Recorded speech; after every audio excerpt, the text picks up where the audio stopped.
If you're looking for a nuker, I haven't much power, but what I do have is a very particular set of skills. Skills that I've acquired over a long life in Teleria. Skills that will be a nightmare for someone like you. If you walk away now, that'll be the end of it. I'll not look for you. I'll not pursue you. But if you don't, I'll find you. And I will kill you.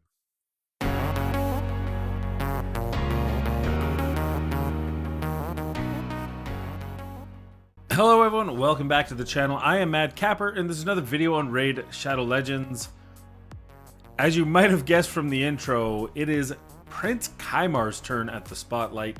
We're gonna look at how I use him in this game, in dungeons, in the arena.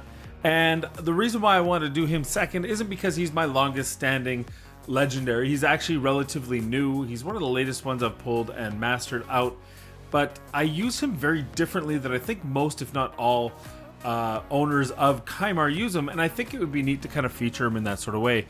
Again, like I said with Ethos, these are not guides. If you want a guide on how to build Kymar, please follow it, especially this case, because I do and use him very differently. That said, if you want to see a neat little different way, my thinking on how to play my Kymar and how to kind of use him in a different way, as a very specific set of skills that he has that can help out in the arena in many mysterious ways. And hey, let's join me today.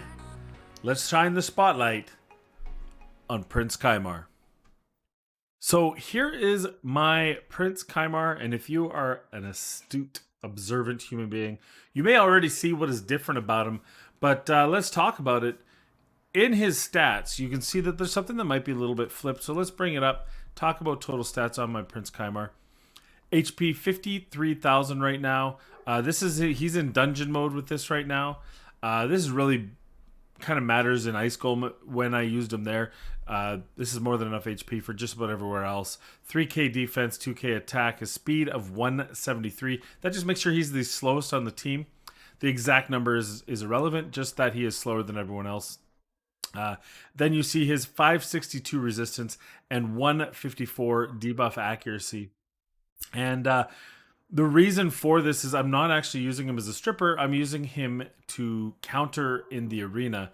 And we'll talk about that very specifically when we get into the arena and what my thought process is on that. Again, not a guide.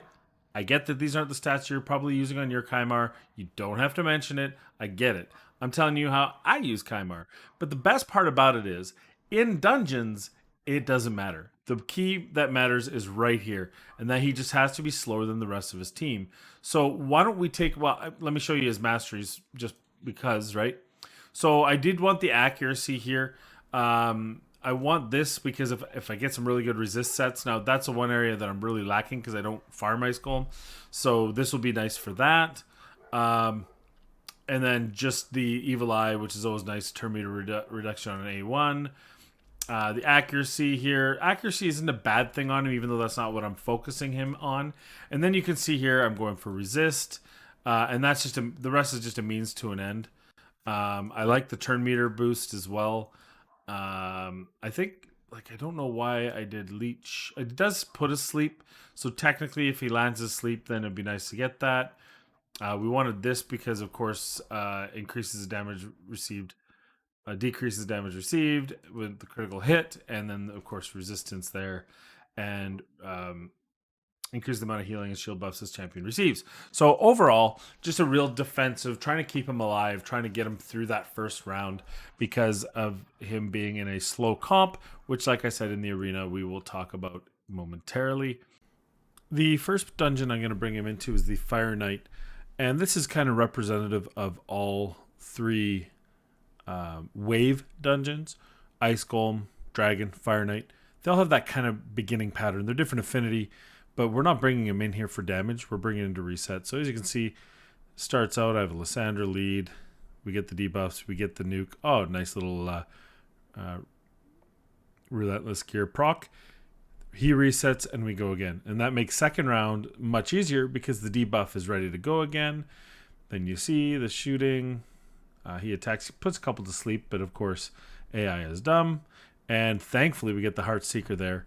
and we're way to go. So he does, in one other instance, will knock out a big hit here.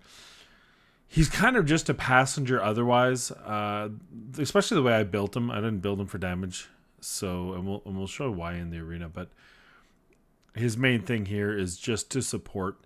He's weak hitting. Who cares, right? He's going to do more damage simply in the fact that he is resetting the debuff, and he's resetting Ethos, and he's resetting the Heartseekers. So there's the first Heartseeker. We're going to get back there in a second. I think it's right here that he's going to do it. And, oh, well, of course, Ethos showing off again with his extra turns. Look at me. There, we get the reset, we get the boost, and then back to the Heartseeker, and we're done. A minute 16. I'll take that any day in the Fire Knight. So here we are in the Spider Dungeon. This is the favorite playground of Prince Kymar. Why do we only bring 4? Well, quite simple. We only need 4. There's no point in bringing anyone else to this fight. We're going to have a takedown. We're going to have a takedown. We're going to reset. We're going to have a debuff, takedown, takedown. If Venus misses her defense down weaken on the first round, there is a chance to still do it. All 4, they'll both attack twice, and then Venus will drop the HP burn, which can take it down. I actually haven't had this one fail yet, but 20 seconds also would be like 18 seconds with a limited frame rate. So pretty easy run, pretty simple response, and pretty good farming. So now is the part that is part of the unique piece that I use here. I use Prince Kymar to counter a very specific champ. So to understand that, think that you've got 2 basic methods in Arena to win. You've got speed comp and slow comp. Speed comp requires you to be faster, and then you just hit and kill them, right? I have that team right there, right? We have Arbiter, Lysandra, Ghostborn, and Ethos, and then obviously I have options on that depending on the enemy I'm facing. Maybe I want to bring in a single booster if I think I don't need it. In that case, I would use a double. Or, I want to do some kind of hybrid for crowd control because of the hegemon's there. So there's variations to the team, but that's the essential team. The other team is a slow comp, which we're going to build for you here. And that's kind of where I would use Kymar, because now I know that I'm going second. And we're going to counter Warlord, because Warlord resets your cooldowns. Or sorry, doesn't reset. He sets your cooldowns. So he sets all your skills on cooldown. And normally then you have 2, 3, 4 turns before you can use any of your abilities, and by then you're dead. So my usual slow comp team is here, which is a crowd control, a shield set HP champion, Sir Nick, Saris for strip in immunity, and Candrafon in immunity for nuking. So the bottom 2 don't get locked out. The top 2, it doesn't matter. They're there for crowd control. Torment's passive works if he's locked out. It doesn't matter if he's frozen, any of that. But in this case, I'm concerned because of Warlord. He was the hard counter to that team. So now I have an option by putting a high resist Kymar. So here you're going to see round 1. Round 1, he's actually going to use his shield ability. And that's just because it wasn't already up. If he was with the Siffy, he'd use his other ability first. So here it is. Boom. He sets the cooldowns. Now Sir Nick resisted. That's not by design. That just happened to be good luck for me.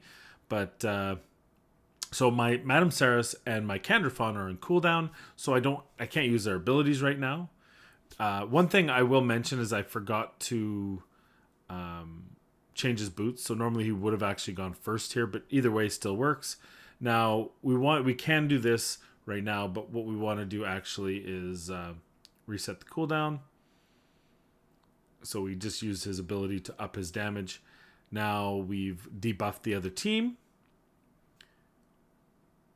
And now we can start dealing damage. And that's it. That's how I use Candrafon.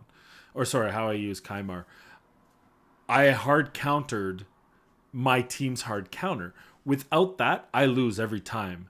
But because I can hard counter Warlord, and now he's dead, it actually gives me the ability to win in this arena fight, whereas normally this would be a hard loss. Now at this particular point, of course, it's not a done deal, but as you'll find out, obviously I wouldn't include this if I lost. That would be crazy. I was pretty safe even at that point.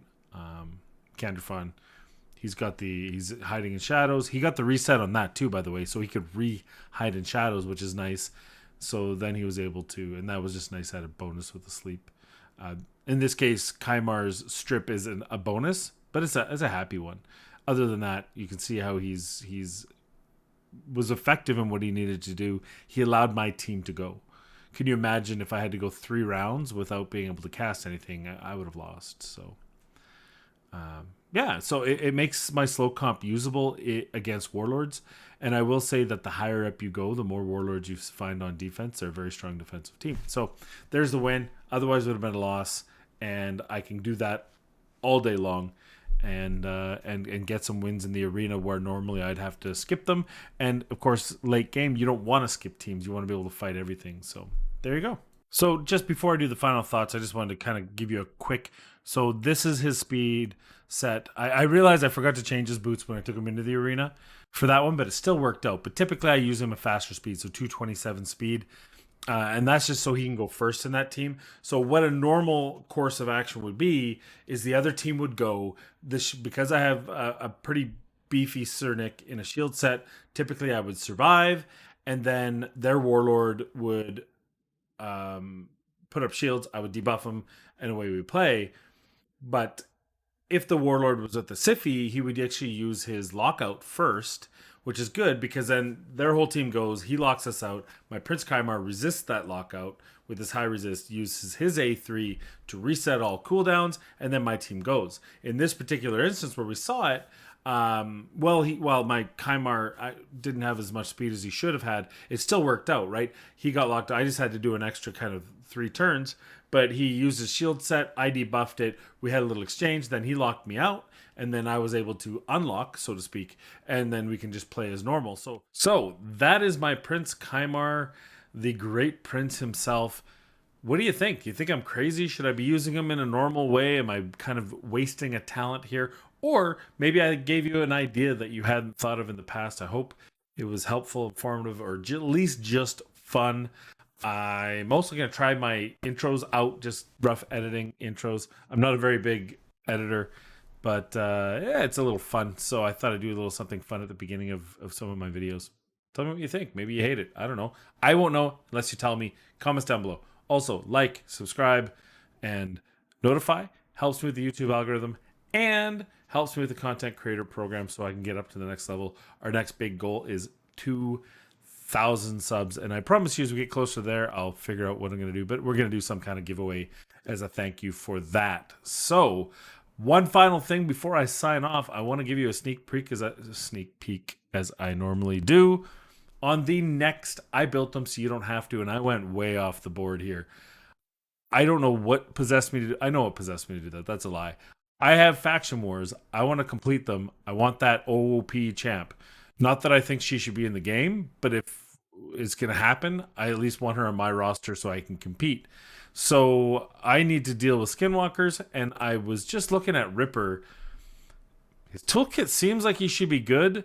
I'm scared that he's not, but there's only one way to find out, and that's me building them so you don't have to. You like that promo?